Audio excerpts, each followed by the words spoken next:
Good morning, students. The next topic is multinationals. This is very important topic regarding your syllabus. This question normally comes in the paper, so concentrate yourself. We are going to start. Companies which are operating in more than one country are called multinationals. So this is the definition of the multinational. Any company which is operating in more than one country is called multinational. These are sometimes known as transnational businesses. So this is another name of the multinational. Although production and marketing takes place in different countries, direction remains at the center. So direction remains at the center. Marketing and production may be taken in maybe take place in other countries. Each part may be merely a branch of the company, but frequently there is a subsidiary company and a local board of the directors in each country. Examples of such companies are Ford Motor Company, ICI, Kodak, Procter and Gamble, Toyota, Pepsi-Cola, Coca-Cola, and Unilever, etc. So these are some examples of the multinational companies.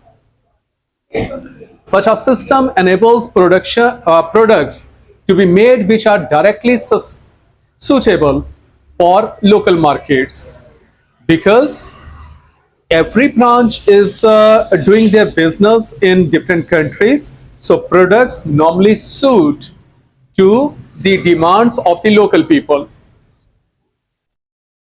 Multinational firms normally see the following things before locating.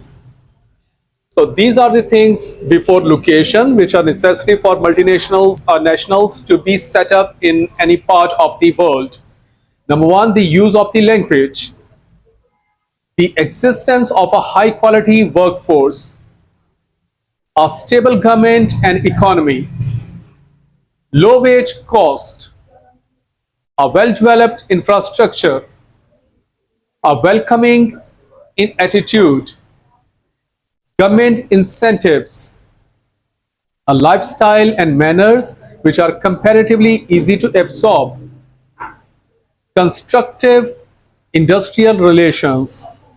So these points should be taken into account before establishing a branch in other part of the world of the multinationals, because they are helpful in doing their business. Benefits of multinationals: labor costs may be lower by locating in less developed countries. Multinationals have access to large and varied markets,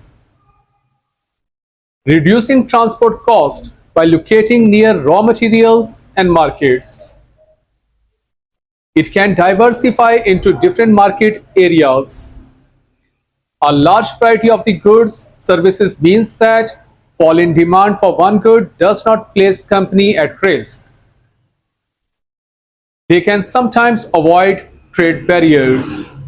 For example, many multinationals have set up business in UK and other EU countries in order to avoid paying the single market's common external tariff. Increase market share, achieve economies of scale, keep control over products by producing them in a subsidiary company rather than by licensing foreign companies to produce their goods. Qualify for government's assistance, for example, regional development grants in a variety of the countries. So these are the advantages of multinational companies. And now we are going to read disadvantages of the multinationals. The first disadvantage for the multinational is it will have to abide by different laws and pay different levels of the taxes in each country. Problems of management, control, and communication might arise because of the size of the company. Now we are going to read the some advantages for the country in which they are locating. So first advantage for the country in which they are locating is reducing of unemployment in host country if the multinational recruits locally, because definitely they will recruit local people, unemployment will be reduced in the host country. The infrastructure might be improved to accommodate the multinational business. It might make some improvements as part of an agreement with the host government. This is another advantage for the host country. Introduction of new technology and know-how to the host country. Consumers have more choices and possible quality of the goods offered for sale in a country.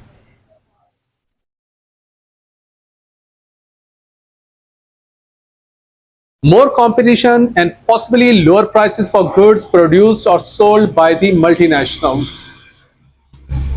New investment is made to produce more goods and services. Imports could be reduced. Exports could increase. If the multinational is profitable, the host country can benefit from an increase in tax revenue paid to the government. Tax paid can be income tax from employees as well as tax on the profits. Training in up-to-date skills. Multinationals often provide efficient training schemes to improve the skills of the local workforce. And in other benefits, including providing work for local suppliers of the components and services that these multinationals needs. So these are the some benefits which are actually gained by the host country because of the locating of the multinationals in their countries. The next point is some disadvantages for the country in which they are locating. The first disadvantage is the multinationals may import expertise of their own, bringing in managers and trained staff rather than recruiting locally. So this will be the disadvantage. Local firms face competition. Multinationals are usually more efficient. The arrival of a multinational business might prevent infant industries in the host country from becoming established. The multinational might demand tax concessions for locating in a particular country, therefore depriving the government of potential tax revenue. Scarce, non-renewable resources are often used up. It may introduce its own work practices, which can lead to industrial disputes. Some multinationals have a larger turnover than the gross domestic product of some host countries. This can produce an unequal balance of the power in favor of the multinational that might cause some governments to allow activities that would otherwise not be acceptable.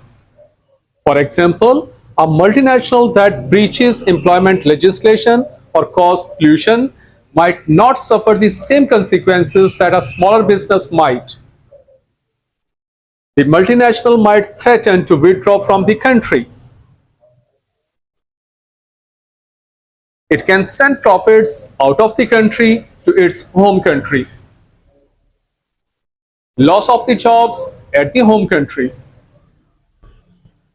There may be problems of the control. Because of their size and power, multinational companies can exert great influence on governments' economic policies. Local operations are subordinate to the pursuit of the global profit. They are only interested in exploiting cheap labor. They are often hostile to local union practices.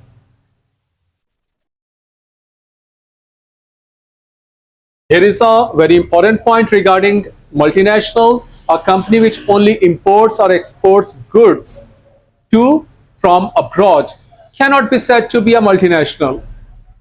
The condition is to have research and development, production, or own marketing, distribution, in more than one country. And here are some questions of this topic. Identify one advantage and one disadvantage of allowing multinationals to operate in the economy.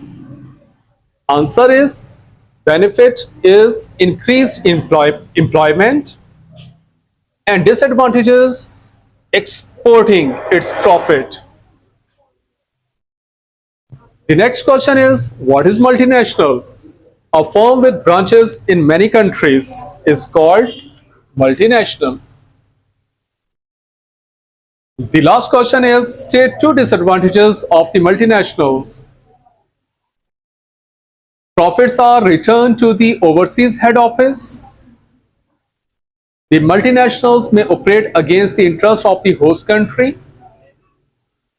The multinationals may force its overseas branches to buy supplies from the head office. So these are some disadvantages for the host country of locating multinationals in the country. So this was the topic. Make your notes. Thank you so much.